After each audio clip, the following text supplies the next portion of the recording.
ओम देवी सकंद माताए नमः।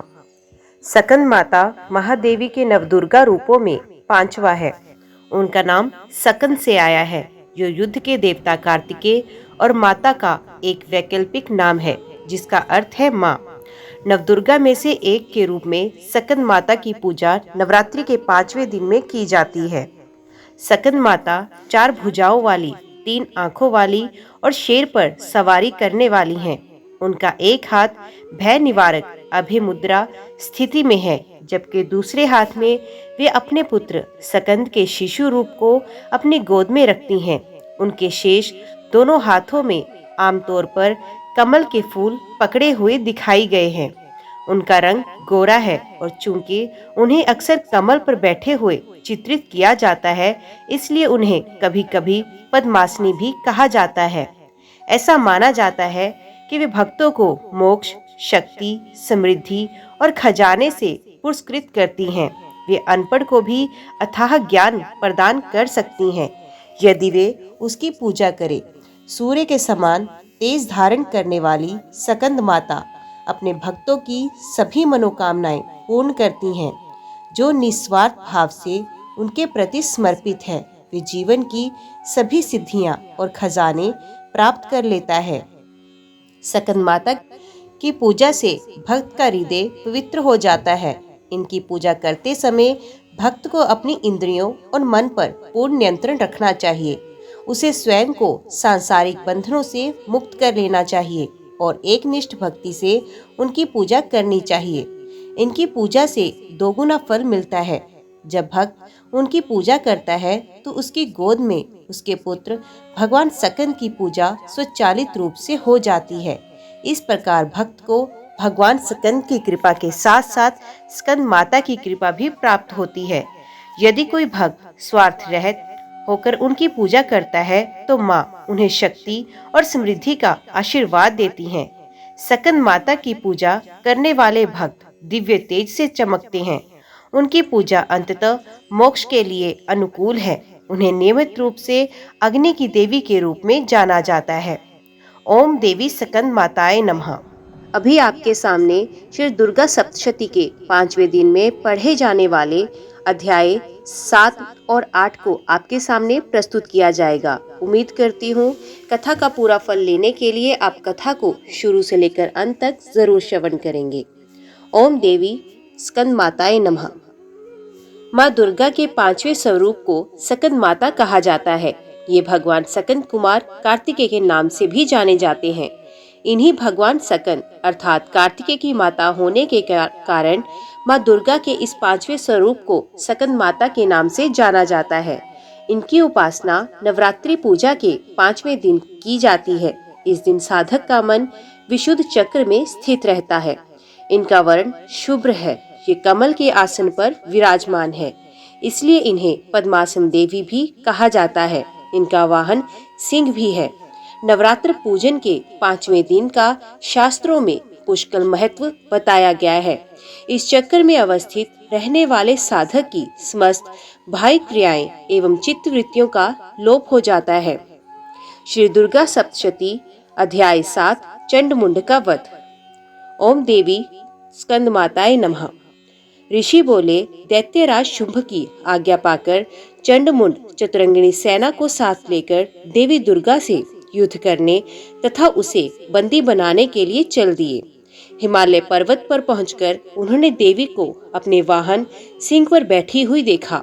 वे सब धनुष उठाकर और हाथों में तलवार उठाकर देवी के समीप पहुंच गए। देवी ने जब चंडमुंड और असुर सेना को देखा तो क्रोध से उनका मुख काला हो गया। उनकी भ्रुकुटियां चढ़ गई और उनके ललाट से भयंकर विस्तृत मुख वाली लाल आंखों वाली काली देवी प्रकट हुई। वे अपने हाथों में तलवार और पाश लिए हुए थी। वे विचित्र खड्ग धारण किए, चीते की चरम की साड़ी तथा नरमुंडों की माला धारण किए हुए थी। उनका भयानक शुष्क शरीर केवल हड्डियों का ढांचा था, जिससे वे अत्यंत भयंकर जान पड़ती थी। उनका मुख विशाल था। जीभ लपलपाने के कारण वे और भी डरावनी लग रही थी। आंखें अंदर की ओर धसी हुई थी और लाल हो रही थी। उनकी भयंकर गर्जना से संपूर्ण दिशाएं गूंज रही थी। कालिका देवी बड़े वेग से दैत्यों की विशाल सेना पर टूट पड़ी और उनका भक्षण करने लगी। वे पार्श्व वृक्ष को अंकुशधारी महावतों, हाथियों पर, स्वयं योद्धाओं पर, घंटा सहित हाथियों को एक हाथ से पकड़ पकड़ कर अपने मुंह में डाल रही थी। इसी प्रकार वे घोड़ों, रथों, सारथियों व रथों में बैठे हुए सैनिकों को मुंह में डालकर भयानक रूप से चबा रही थी। किसी के केश पकड़कर, किसी की गर्दन पकड़कर, किसी को पैरों से दबाकर और किसी को छाती से मसलकर मार रही थी। दैत्यों के द्वारा फेंके गए बड़े बड़े अस्त्र शस्त्रों को मुंह से पकड़कर उन्हें दांतों से चबा रही थी। देवी काली ने दैत्यों की सारी सेना रोंद डाली। कुछ तो तलवार से मौत के घाट उतार दिए गए, कुछ की खटवांग से पीट दिए गए और कुछ को दांतों से चबा डाला। इस प्रकार कालिका देवी ने क्षण भर में संपूर्ण दैत्य सेना का संहार कर दिया। ये देख महापराक्रमी चंड कालिका देवी पर लपका। उसने महाभयंकर बाणों की वर्षा करके तथा मुंड ने हजारों चक्र फेंककर भयंकर नेत्र वाली कालिका देवी को ढक दिया। चंडमुंड द्वारा फेंके गए अस्त्र शस्त्रों को देवी ने मुंह में इस प्रकार समा लिया मानो सूर्य के बहुत से मंडल बादलों के उदर में प्रवेश कर रहे हों। अब तो देवी के भयानक मुंह के भीतर देखना भी कठिन था। दांतों के प्रकाश से दमकती हुई, अत्यंत क्रोध में भयानक गर्जना करती हुई देवी अट्टहास करने लगी।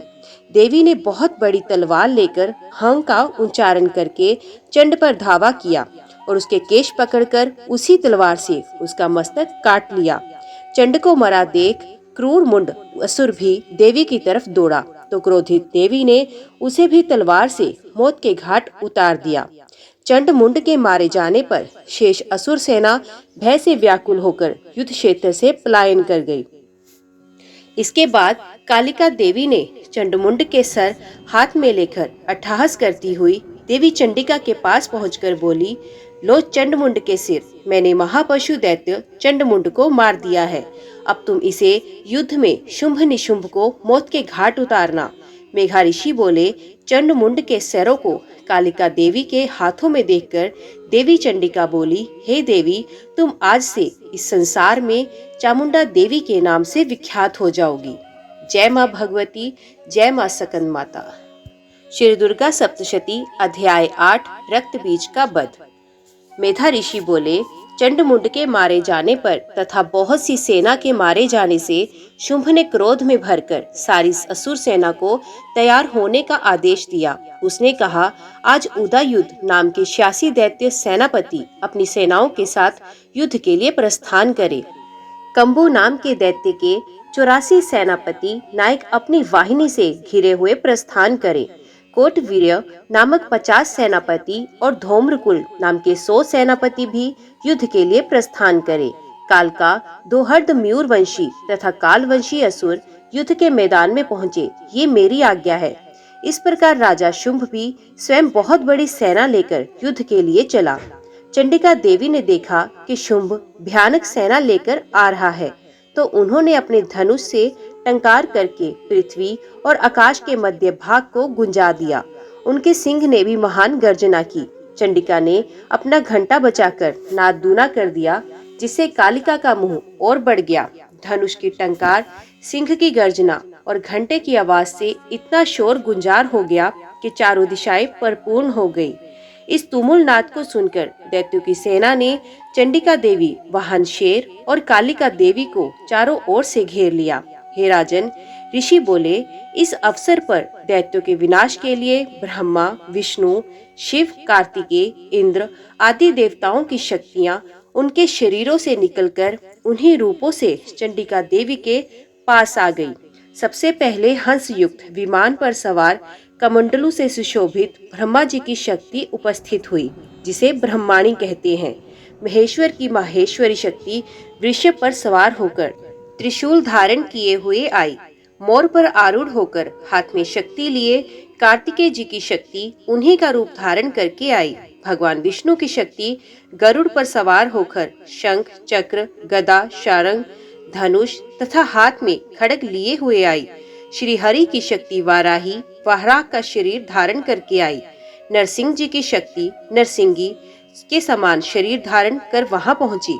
इंद्र की शक्ति इंद्र का रूप धारण कर वज्र हाथ में लेकर ऐरावत हाथी पर बैठकर युद्ध में आ गई। तब देव शक्तियों से चंडिका देवी से महादेव ने कहा, मेरी प्रसन्नता के लिए इन असुरों का संहार करो। इतना कहते ही देवी के शरीर से भयंकर रूप धारण किए हुए चंडिका की शक्ति प्रकट हुई, जिसकी चिक्कार सैकड़ों चिक्कारों के समान थी। उस अपराजित देवी ने धूम्र रंग की जटा वाले शंकर जी से कहा, हे भगवान, आप मेरे दूत के रूप में शुंभ के पास जाकर उससे तथा निशुंभ और दूसरे राक्षसों से जो यहाँ युद्ध करने हेतु आए हैं उनसे कहना कि यदि तुम जीवित रहना चाहते हो तो त्रिलोकी राज्य इंद्र को सौंप दो। देवताओं को उनका यज्ञ का भाग मिलना चाहिए और तुम सब पाताल लौट जाओ। यदि बल के घमंड में तुम्हें लड़ने की इच्छा हो तो फिर तुम्हारे मांस से मेरी योगिनियां तृप्त होंगी। भगवान शिव को देवी के दूत के रूप में भेजा गया था, इसलिए वे संसार में शिव दूती के नाम से प्रसिद्ध हुए। भगवान शिव ने देवी के दूत के रूप में जब महाअसुरों के पास जाकर देवी के वचन सुनाए तो वे सब क्रोध से भर गए और कात्यायनी देवी से युद्ध करने के लिए आगे बढ़े। राक्षसों ने बाण, शक्ति, दृष्टि आदि आयुधों से देवी पर आक्रमण कर दिया। इस पर देवी ने अपने धनुष से पैने बाण छोड़कर राक्षसों द्वारा छोड़े हुए अस्त्र शस्त्रों को बच्चों के खेल के समान काट डाला। इसके बाद कालिका देवी ने उनके सम्मुख होकर शत्रुओं के शूल के प्रहारों को चीरती फाड़ती खटवांग से कुचलती विचरने लगी। ब्रह्माणी देवी भी जिधर निकल जाती वहां वे अपने कमंडल से राक्षसों पर जल छिड़ककर उनके बल और पराक्रम को नष्ट कर रही थी। इसी प्रकार माहेश्वरी भी अत्यंत क्रोध में भरकर त्रिशूल से तथा वैष्णवी देवी अपने चक्र से, कुमारी देवी अपनी शक्ति से राक्षसों का विनाश कर रही थी। इंद्री देवी ने अपने वज्रों द्वारा सैकड़ों असुरों को काट डाला, जिससे वे पृथ्वी पर गिर पड़े। उनके शरीर से रक्त की धारा बहने लगी। वाराही देवी अपने तुंड के प्रहार से असुर सेना का विनाश करने लगी। बड़े बड़े राक्षसों के सर उनके चक्र से कट कट कर पृथ्वी पर गिरने लगे। नरसिंगी भी अपने नखों से राक्षसों को विदीर्ण करके उनका भक्षण करने लगी और सिंहनाद से चारों दिशाओं को गुंजारती हुई रणभूमि में विचरण करने लगी। शिव दूती के प्रचंड अट्टहास से कितने ही दैत्य भयभीत होकर पृथ्वी पर गिर पड़े। उनके गिरते ही वे उनका भक्षण कर जाती थी। इसी प्रकार क्रोधित मातृंगणाओं द्वारा अनेकानेक उपायों से बड़े बड़े राक्षसों को मरते हुए देखकर राक्षसी सेना भाग खड़ी हुई। सेना को भागते देखकर रक्तबीज नामक महाप्रकर्मी असुर क्रोध में भरकर युद्ध के लिए आगे बढ़ा। रक्तबीज की विशेषता थी कि उसके शरीर से रक्त की बूंदें जैसे ही पृथ्वी पर गिरती तुरंत वैसे ही शरीर वाले बलवान दैत्य पृथ्वी से उत्पन्न हो जाते थे। रक्तबीज हाथ में गदा लेकर इंद्रिय शक्ति इंद्री के साथ युद्ध करने लगा। जब इंद्री ने अपने वज्र से रक्तबीज को मारा तो रक्तबीज के शरीर से बहुत सा रक्त निकलकर पृथ्वी पर गिरने लगा और उससे उसी के समान रूप तथा पराक्रम वाला योद्धा उत्पन्न हो गया। इस प्रकार रक्तबीज के रक्त से उत्पन्न दैत्य मातृंगणों के साथ घोर युद्ध करने लगा।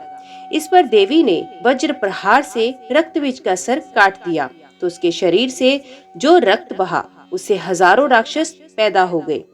वैष्णव शक्ति ने चक्र द्वारा रक्तबीज को मारा तो उसके शरीर से जो ही रक्त बहा तो उससे हजारों उसी के समान महाअसुर पैदा हो गए, जिससे सारा संसार भर गया।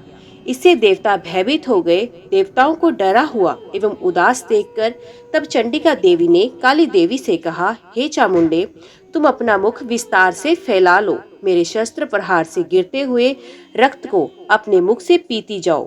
इसी प्रकार रक्त से उत्पन्न असुरों का भक्षण करती हुई भ्रमण करोगी तो रक्त बीज का संपूर्ण रक्त समाप्त हो जाएगा तथा रक्त के पृथ्वी पर न गिरने से नए राक्षस पैदा नहीं हो सकेंगे।